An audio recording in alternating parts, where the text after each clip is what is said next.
সূরা আবাসা। সে ভ্রুকুঞ্চিত করল এবং মুখ ফিরিয়ে নিল, কারণ তার নিকট অন্ধ লোকটি এসেছে।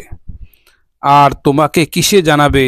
হয়তো সে পরিশুদ্ধ হতো, অথবা উপদেশ গ্রহণ করত, ফলে উপদেশ তাকে উপকার দিত। পক্ষান্তরে যে বেপরোয়া হয়েছে, তুমি তার প্রতি মনোযোগী হয়েছ, অথচ সে শুদ্ধ না হলে তোমার কোনো দায়িত্ব নেই।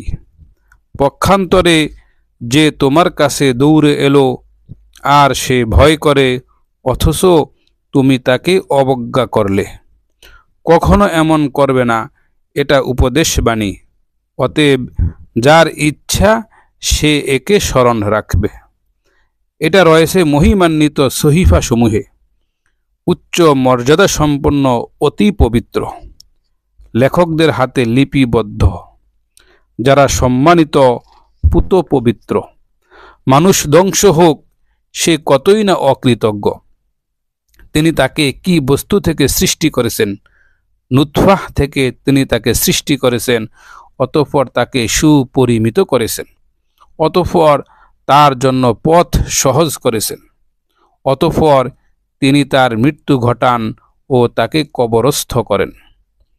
এরপর যখন ইচ্ছা তাকে পুনরুজ্জীবিত করবেন।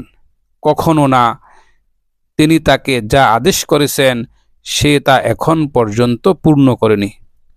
মানুষ তার খাদ্যের প্রতি লক্ষ্য করুক। নিশ্চয়ই আমি মুষলধারে পানি বর্ষণ করেছি, এরপর আমি ভূমিকে যথাযথ বিদীর্ণ করেছি, অতঃপর তাতে উৎপন্ন করেছি শস্য এবং আঙ্গুর ও শাকসবজি এবং জাইতুন ও খেজুর এবং ঘন উদ্যানসমূহ এবং ফল ও ঘাস, তোমাদের ও তোমাদের চতুষ্পদ জন্তুগুলোর জীবনোপকরণ হিসাবে।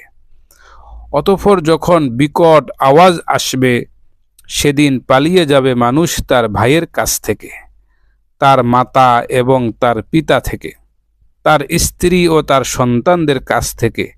সেদিন প্রত্যেকেরই নিজের এক অদ্ভুত অবস্থা থাকবে, যা তাকে ব্যস্ত রাখবে।